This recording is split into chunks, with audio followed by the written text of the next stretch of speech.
So, welcome back to Everything Marketplaces, where we talk with founders and leaders from some of today's top marketplaces. So, this is episode 159, which is a really great group chat that we just had with Cody Candee, who's a co founder and CEO of Bounce. So, Bounce is a marketplace for luggage storage and package acceptance, which has scaled to over 10,000 storefront locations, 2,500 cities, and serves millions of customers.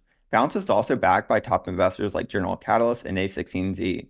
So Cody was actually an early group chat guest. It's great to have him join us again, where we started off with a quick refresher on the founding story and first steps for starting Bounce, how they solved for the cold start problem, did a deep dive into it as a marketplace for luggage storage and package acceptance today, got to learn more about how it's evolved as they've scaled, the incredible growth, how they've raised from top investors like A16Z, and also had a great group Q&A. I really enjoyed this conversation, and you're going to find it a great watch to the end.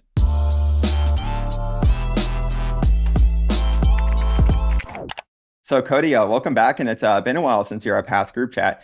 From following along, looks like things have really taken off for Bounce. So I'm really excited to have you join us here today, and would like to start off by saying huge thanks for taking the time to do so in advance.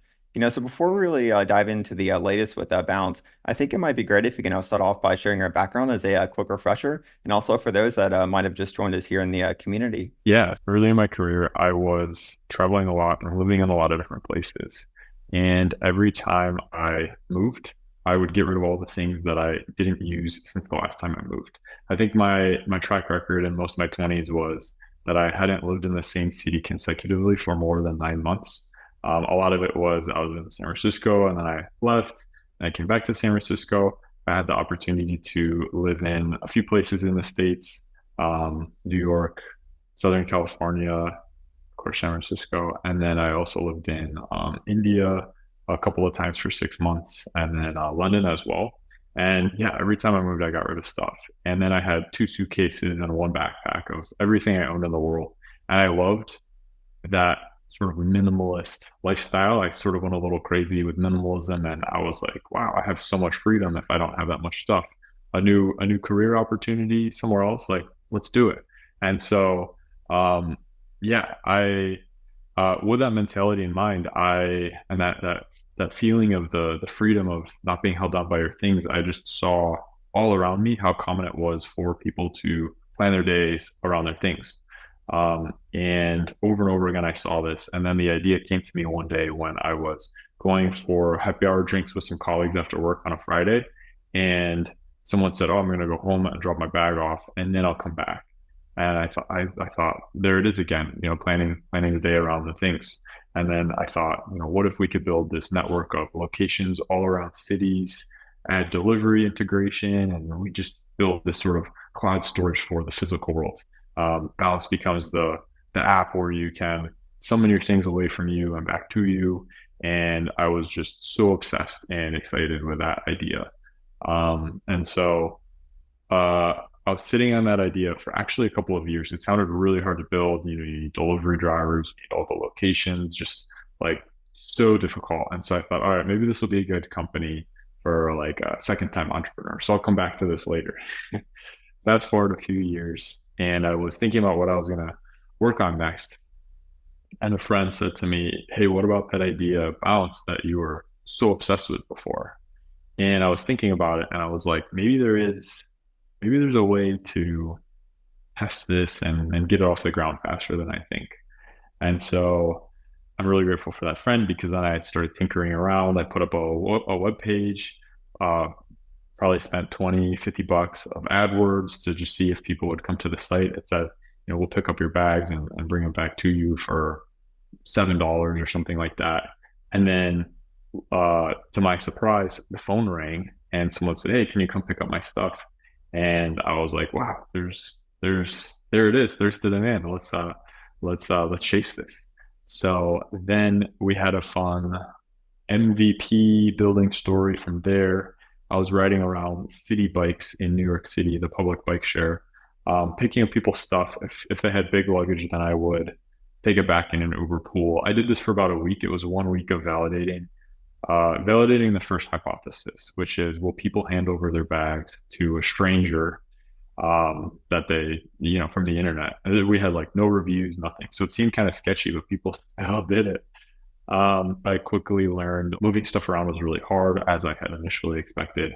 And so hypothesis number 2 was, can we can we do this? Can we solve this customer need in a way that is more economically viable? And so that's where the idea came of using shops as the pickup and drop off points, which would drastically simplify logistics and therefore the costs. And so week number two, the test of Bounce was it was a landing page that said, we have stores all over New York City. Give us a ring and like it just had a phone number and it said, store your bags and have them delivered all over the city. And people called from that website too. And I remember the first call, someone said, do you have a location in East Village? And I said, where exactly do you need it? And she told me. And I said, oh, I think we're opening some new locations there soon. Can I call you back in 15 minutes to confirm availability? So I spent those 15 minutes calling every store in that area until I got one to say yes. And I did it within 15 minutes. I called the lady back. I said, oh, yeah, we actually have a new store opening up right here, Upper East Side, 77th Street. And actually, because it's a new location, I'm actually going to be there, like opening it, so I'll be able to greet you. And so I give her the address, and then I ride on a city bike as fast as I can to that location.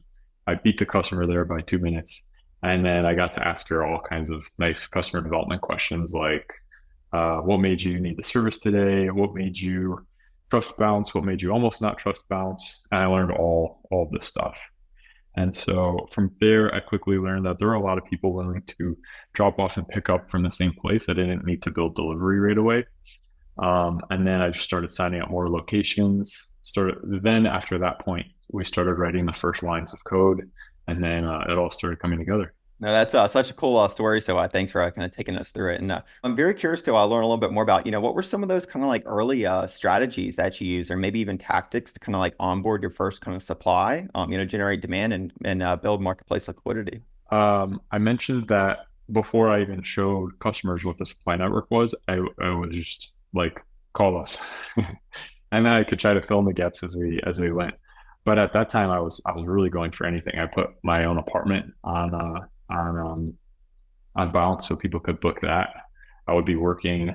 It wasn't great for deep work because I'd be working in the middle of something, and then the doorbell would ring, and I'd have to run down the stairs and greet the customer. At some point, that became too much that we had to turn off that location. Otherwise, I'd get no work done. And then, yeah, I really just went door to door, knocked on a bunch of stores. I had some crazy stories from there where people were like, what are you talking about? What are you doing here?" Um, and people thinking I was scamming them. And so, yeah, I really just tried everything. And eventually, we got enough stores on board in New York that it was a solid customer offering. And then we started expanding to more cities. San Francisco was our second city. No, that's actually a great point. I'm glad you brought it up. I was going to ask about, in the earlier stages, did you constrain to one market kind of being a local marketplace? So how did you think about that, when the right time was to expand from New York into your kind of like second and third market? Yeah. So the conventional wisdom, which I think is actually correct, is to really focus, correct in most cases, is to really focus on, one market, really make sure you can build that into a big market and then expand. Um, what I saw, which was different than that, was a lot of our customers were travelers. They would use us in New York and they would say, I want to use this in Miami. Are you guys in Miami yet? Or whatever city. And the answer was no. And I felt like after a while, I felt like we were not serving the number one customer request, which was, can I use this in more cities? And so, um, still, we focused on New York for the first probably at least 6 months, just so we were still in the pre-product market fit, making sure this was a real business. And then I flew out to San Francisco, where I had lived before and was familiar with the city, and I felt like that would be the true test of if Bounce was just a New York thing or if it was a bigger thing. Because I was talking to investors lately at that time, trying to understand, hey, should we raise VC money, or not yet? And a lot of folks were like, oh, like I don't know about this thing, or oh, maybe this only works in New York because of how dense New York is. And so then, yeah, went over to San Francisco, and I called a friend from college, my friend Bob, and I said, hey, he had some availability. He was on the job hunt at the time, and I said, "Do you want to work on a project with me?"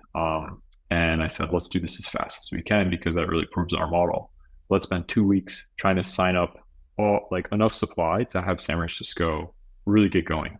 And so me and Bob we went all around the city. We called a bunch of stores, and in 2 weeks we signed up probably 20 stores, which at the time we were really proud of. Now we'll sign up that many in like an afternoon. Not with one person, but with a few people, a bit bigger of a team. Um, but yeah, I was like, wow, this works. And then we were getting bookings in San Francisco, and it was like, okay, wow, I think we can really make a playbook out of this and scale it across the US. So then from there, we started looking at the rest of the United States. Chicago was the next market. Then we looked at Los Angeles, basically every all the big cities, and then spent a lot of 2019 going all around the United States. Yeah, and I guess it's worth noting this is the scale you're at today, which is pretty incredible. I believe it's over what, 2,500 cities? Yeah, we're in over 2,500 cities. We have over 12,000 locations. For context, that's more locations than Taco Bell. In New York City alone, we have more locations than Starbucks has coffee shops. So if you think about, if you're ever caught with your bags and you want to drop them off somewhere, you can think that you'll be more likely to bump into a bounce location than a Starbucks location. Not all of our stores have really prominent signage, so that's where you can see more locations on the app. But yeah, we built it to a really nice level of ubiquity and more to come as well. Yeah, and that's incredible to hear. So definitely, you mentioned a few things that we're going to jump into, but I guess for a little bit of context, can you give us like an overview of Bounce today, and maybe even walk us through kind of what that experience is like for both sides? So on the customer side, we have folks who are often travelers. They most often use this on the first day of the trip or the last day of the trip when they're stuck with their bags, they arrive to the city or departing the city. We also have folks who use this in other travel use cases. Maybe they're switching hotels or they're in the city for a little while. We have folks who use Bounce when they're going to events like concerts or sports games. Whenever there's a Giants game, for example, in San Francisco, our usage spikes in that area, the AT&T Center area. We'll see that all around. And then in terms of, I'll talk about the partner side, and then I'll talk about the scale we're at today. So on the partner side, we have all kinds of businesses from hotels to convenience stores to yoga studios, every kind of small business that has opening hours and great customer service, good space. We will work with them. So yeah, 12,000 partners, adding many more per month. And yeah, in terms of scale, now we're all over. We're pretty global. We are very deeply penetrated in North America and Europe, and we are expanding a lot in Asia Pacific right now. So yeah, if you're traveling to a big city, you can most likely use Bounce there. So I guess, with that expansion into so many markets, I can only imagine, how challenging it is to kind of manage liquidity. But, were there any big learnings or lessons from doing so as far as like when it comes to expansion that you could share with us here? A really big chapter of the Bounce story was going through the pandemic. So 2019 was an awesome year for us. 2020 started great, and then the pandemic hit. It wiped out 99% of our revenue. We lost a ton of stores. It was like reversing a lot of the work we had done. So it was really challenging, but myself and the early team members, we just had this big vision for what we could build and what Bounce could become. We said, we're going to keep our foot on the gas and build this as big as we can. We built a lot of our SEO infrastructure, language translation, internationalization infrastructure. I think we even re-architected the code base during that time. Just all these things to really make the ship really solid. And then when things really started coming back, we just grew incredibly fast. But there's some key stories in there about liquidity. So yeah, the topic of marketplaces, they really only work if you have supply and demand balanced. Now we had, all of our demand went away. How do we keep these partners happy? How do we keep these partners engaged? One liquidity issue that we saw during the pandemic was stores might not have seen a bounce booking for a few months. And then, these are small businesses or hotels that might have new staff every few months or a new team member. And so someone would make a bounce booking and they'd show up to the hotel and then they would say, "Oh, what's bounce?" And we're like, "No, no, like you represent bounce. Don't let that's a bad customer experience." And so we had to think really strategically about that liquidity problem. And so because our volume had fallen so low during the pandemic, what we did was we built these notifications where if a store got their first booking in 30 days, we would have customer support, which was like one of the 5 team members at the time, call the store and say, "Hey, you guys have a new booking. Are you ready for it?" And if they were, all good. If they weren't, then we would re-educate the store or the new employee before the customer showed up. Um, so that worked really well. And that also allowed us to keep our foot on the gas with supply acquisition. We were building all this long-term infrastructure, internationalization. We were expanding our supply base across Europe during the pandemic. And basically, that would have all been futile unless we had built these tools. So signing up all these stores during the pandemic was difficult because it was like doing so with a blindfold. You don't know if it's the best supply. They might not get a booking for a while. So I would say we definitely got a crash course in marketplace liquidity by continuing to push bounce during the pandemic.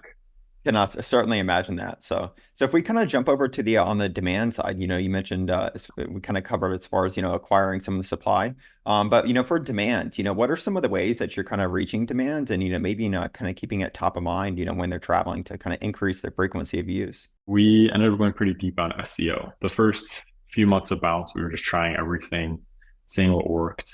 And then SEO proved to be a really exciting channel. So then we started doubling down more on it, and then that has been our biggest acquisition channel since. We've tried other things. We've tried to boost virality, get people to refer more people to bounce. We've seen a strong organic rate of that, anyways. And then it's been fun to try to tweak the influence that metric up. Yeah, so we acquire a lot of folks through search and then also through like partnerships, referrals, etc. Yeah, and I guess somewhat a related topic is, the importance of trust and safety, because I can imagine, if people are kind of coming across it from search, they have to kind of trust you in order to then, place their, luggage or, in these locations. How do you think about, the importance of kind of trust and safety and the role that plays with that balance as a marketplace? Sometimes I look back to the early days and I think, well, how do we do it when we were just a brand new company and no one there was no information about us online. And I think that makes me think of the Crossing the Chasm book, where you always have the early adopters who have the highest pain. But now we have an incredible amount of social proof. We store millions of bags. We have tens of thousands of partners all over the world, over 10,000 partners all over the world, which adds trust. We're about to have our 500,000th customer review. And then in addition to that, one of the things we did early on was we introduced the bounce insurance, the bounce guarantee. We now call it bounce shield protection, which is it's our promise that if anything happens, here's bounce to step in and help. And so things very rarely go wrong when you leave your bags with bounce. It's very it was even surprising to me how safe and secure it all is. And I'm not saying that I didn't think it was, but just, I would think that, uh, I would think that at a big enough scale, you would see more things, but it's actually, like things happen very rarely, but if something does happen, then Bounce can step in and help. And so I think that helped us a lot too. So now we have the social proof, and then we've had the balance shield protection pretty much since day one. On the note as far as, the sense of scale that you're at, I can't stop kind of thinking about, what the team must be like in, potential support as well. So, what is the balance team like today? Yeah, so we are now at over 90 teammates, 90, and we have another 20 roles open right now. So scaling fast. And yeah, it's definitely a lot to keep up with. Um, but we've been able to really bring on some incredible talent. And then now we're at a scale where we can bring on more specialized roles. We started building a data team a year ago, and being a consumer business where we serve many customers rather than a few enterprise customers, the amount of data that we have is just insane. And so we're learning a lot there, and yeah, I feel like every few months I discover like a new role where I think, wow, like how do we live without this before? That's really cool to hear. So, we'll have to get some of the jobs on our jobs board so we can help out with that. One of the other topics that I actually wanted to bring up that's related to that is as far as building remote teams, and that's something we've kind of discussed here in the community with other founders. Being a local marketplace where sometimes it might be conventional kind of wisdom to say, hey, kind of boots on the ground and presence in that market. So you of course have a remote team. So how do you kind of think about that? And do you have any kind of tips for founders building remote first teams? Yeah, we actually have remote and in office. We started building our Europe HQ in Lisbon a couple of years ago, and it's been great. And I think some roles particularly thrive in the office. I think especially folks right out of college benefit a lot from the mentorship. That said, being a global marketplace, and serving customers in 80 countries around the world, we certainly can't all be together. And so now we have folks in Asia. We have folks who, when we're looking at expanding to a new market like Poland, for example, we're going to need Polish speakers. So easier to find Polish speakers there than in another city, another country. Um, just as one example. And so yeah, it's worked out. Cool. So we're going to get into the group questions here in a little bit because I'm getting some messages from a few founders, but right before we do though, so you've of course raised some pretty awesome investors like A16Z. So, what are some of the kind of like key learnings or lessons from fundraising that you could share with us? We've had an interesting fundraising journey. I think early on it was tough to raise money. Bounce, we had this big vision for Bounce, and some folks really get it, and it really clicks with them, and it's just a really nice match. There's also folks who are like, what is this? Like, this is so outside of any kind of thesis that we have. And then, of course, having been in the game for several years now, I've of course seen all the waves of oh, you should do a crypto company because valuations are higher, and then oh, you should do a Web3 company because you'll get like, look at the valuations that are happening, or now it's AI. And so it's been interesting sort of building balance and just standing strong on our own vision and convictions when it seems like it's kind of a new thing every couple of years in the tech industry. Cool new things too. There's nothing I'm downplaying there. But yeah, our seed round was actually, there was an interesting story. I built Bounce to I think 40,000 monthly revenue or 20,000 net revenue back then, and I was pitching a lot of VCs. I was getting a number of rejections. And I was actually, my girlfriend at the time was a VC. I remember her venture partner, her boss said, "Oh, there's this company that's in this like cool, hot new enterprise space. Like go show up to his office, like do whatever it takes, show up with a blank term sheet and get the deal done." And I remember thinking, dang, I built this company to like 40,000 in revenue. And this dude his co-founder hadn't even quit his job yet. Like, what am I doing wrong here? And so I think it's easy to get caught up in building a company that VCs want. But I think what I've seen time and time again is if you build a business for customers, you build a business that really, where customers is who you serve and not investors. Of course, there's important things to look at, and I've learned a lot from investor conversations where it's helped me think about the business in certain ways. And then the other fundraising learning, our A round ended up being relatively easy to raise, um, which I'm very fortunate for. It was cool to have both experiences, the like the harder fundraise and then the easier one. The A round, I had actually met the folks at A16Z, and they basically said to me, "Hey, this is really exciting what you're doing. Um, we if you want to kind of skip the fundraising process, if you think that we would be the best firm for you, um, then let's work together." And so then they sent me up with a reverse pitch where they brought in some folks to kind of pitch me on what A16Z could do for Bounce. I was like, wow, this is pretty cool. I like this way of fundraising more. And I think what enabled that to happen was um, the year before that we were coming off of, we had grown 38x in 1 year. And that was really the result of all of the work we did in the pandemic, blindfolded, right? Not having users as much during that time because things were just so suppressed. But we built all this infrastructure with the idea that once the pandemic lifted, we would just surge, and then we saw that, and unfortunately, that made fundraising really easy.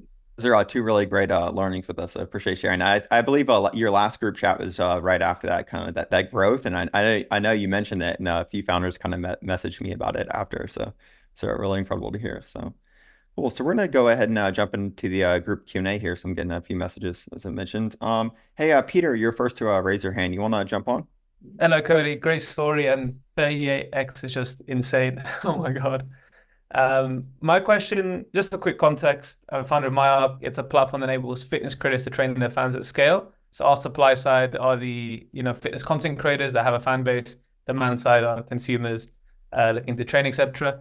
So we have two products, and I assume actually no, I've used Bounce in Miami, and it kind of saved me on the beach. So thank you very much. And the question I had was like when you're developing the kind of product for the merchants or the shop owners, and then for the end consumer, how did you kind of split your time between what needs more priority right now, or what was the kind of did you have separate teams for it? But that's kind of where we're at right now. We're like we've kind of put a lot of thought behind the creator tools, and now we want to focus more on the consumer app, but we don't want to neglect the creators. So kind of like a intersection there. How many teammates do you have right now? We're a team of four. We're still quite small. Awesome. So I think there's this really exciting. I think being under like 10 or 20 people is a really exciting time because you can all have one shared roadmap. And so being at a bigger scale, then you'll have like the merchant side, the merchant team that builds product for them, and then the consumer facing team. But when you're small, then you just have one team to kind of execute on everything. And so I think what's worked well for us is really just having one roadmap of what's going to drive the greatest amount of growth. If you can have sort of minimal product, like understanding which side you need to work on, that will unlock more growth. For Bounce, for example, we wanted to build this partner dashboard for a long time, probably over a year or maybe even two before we built it. And as we think about what do the shop owners care most about, it was more like just bring me more money rather than having like a clean dashboard to manage the business. And so far more of our time early on just driving customer growth, which led to more revenue for the stores. And I think that's what stores cared more about at that time. And then eventually stores were like, at a bigger and bigger scale, stores were like, hey, you guys don't have anything to manage the Bounce business? You guys don't have any app or anything like that? And then, we kept saying it's coming soon, it's coming soon. And then we said, okay, I think after waiting for so long, it's time to build this. And then we finally did it. Now we have a great partner dashboard, and we have a whole team just for the partner side of the business. But I think, yeah, when you're in the shoes that you're in now, I think just which feature, regardless of which side it's on, which feature will drive the most growth, that might be a good framework. That's a great question. Hey, Blake, you raise your hand next. You want to jump on? And then we'll try to get to you, Michael, right after. Got a couple questions for you. One, curious how you think about retention. Is this a product that someone uses once or twice a year because people only travel a couple times a year? So is it like an Airbnb retention type model? And are there any levers that you have found to improve retention or engagement?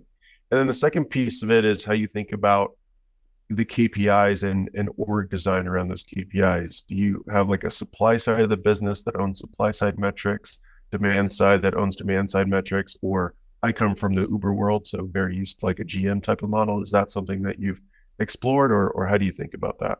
Yeah, so actually, um, given that we're a business that serves a lot of folks who are travelers and a lot of folks going to events, we don't have it's a lot harder for us to have retention as like a top line metric. I'm In that regard, I'm jealous of products like Uber Eats, where you might I used it 3 times on Sunday, um, and so you think of like daily usage. This is like 3 times in one day, right? With Bounce, if we build a great product, then we'll hope that we're increasing our odds that the user will use us on their next trip or their next event. And so, yeah, we don't have the same luxury as other products as having sort of super tight. Like we ship this today, and then the next day we see results. We have to track retention over a much longer period of time. So we'll look at companies like I think Airbnb and their S1, they track cohorts on a yearly basis. And so we started doing the same thing, but we actually ignored it until a year or two ago, because when the pandemic hit, that just irregularized all of the data. And if someone traveled in the pandemic once, like they might not travel in the pandemic again, or it might be like a year later when really they're usually like a month traveler. So we kind of just said, all right, user acquisition is the primary metric that we're going to focus on. And then finally, after things started normalizing, we started paying attention to it more. First by tracking cohorts, because that was all we could do, and then by shipping experiments that were unfortunately due to our constraints much more long. You ship something and then you look back at the data 6 months later. And then you also asked about the GM model. I've thought about the GM model a bit. We've been able to scale really broad without GMs. GMs are be expensive to staff a GM in each new market. I think we're starting to think about things more at a regional level. If we stick someone who's just a regional expert on a bunch of territories, can they move the needle by enough to pay for their salary 10 times over? So I think that's the level we're at right now. That's a great question. Hey, Cody, I actually had a question that a founder wanted me to ask you, and that was on network effects. And of course, it wouldn't be a chat about marketplaces without mentioning that. But what were the kind of like first kind of signs for network effects that you started to see, and kind of what do those look like today for Bounce? The first network effect, I mentioned it at the beginning of the conversation, which was we started building Bounces in the very early days, and people would say, "Hey, this was a great experience in New York, but why not kind of use this in the next city?" That right there is a global network effect, right? So it's like the more cities we're in, the higher our retention will be, because now we can serve that user who used this last time once again. And so that was really great to see that right from the start. I would say that the bigger we grow either side, the demand or the supply side, the easier it makes the other side as well. So when we are just filling up a store with bags, you can really see their engagement towards Bounce increase. They're just like, wow, like Bounce is really a key partner. It went from like Bounce is this thing that I do on the side to like Bounce is a really key partner in my business. And so as we started scaling, we have been able to raise the quality bar more and more for our customer experience. So we used to have stores that were a little bit sloppy with maintaining their opening hours, or maybe they were a little bit rude to customers. Now we tell stores like, hey, like maintain this rating, or you might not have a spot at Bounce anymore. Or we might say like, hey, if you get too sloppy with not keeping your hours up to date, like we're going to need to work with someone else. And so that's been really great to see. Like the more success we have, the easier it is to get more success because Bounce is more meaningful to them. Well, that's really great to hear. And you mentioned a lot of points that are important for marketplaces this year, making them better businesses. So There's actually one more really interesting thing that has happened. Um, we have um, we have a couple of competitors that we are now much, much, much bigger than. And what we've seen is now that we're uh, just at a much different scale than them, we'll see our competitors pitch like a big partner they want to work with, maybe a corporate partner, and then we'll see that partner do their due diligence, discover Bounce, and then there'll be an inbound lead and they'll sign up with Bounce instead of the company that tried to sign them up. So that's really nice because it's like once you're number one, then the advantage of being number one really just compound to you, and the gap just gets bigger. And so that's been that's been really rewarding to see. I can imagine. So we could have an entire conversation on the competitive nature of marketplaces and competition as well, I'm sure. So cool. Hey, Michael, saw you raise your hand. You want to jump on here? Yes, thank you, Cody. Congrats on the success of Bounce. I had a question for you.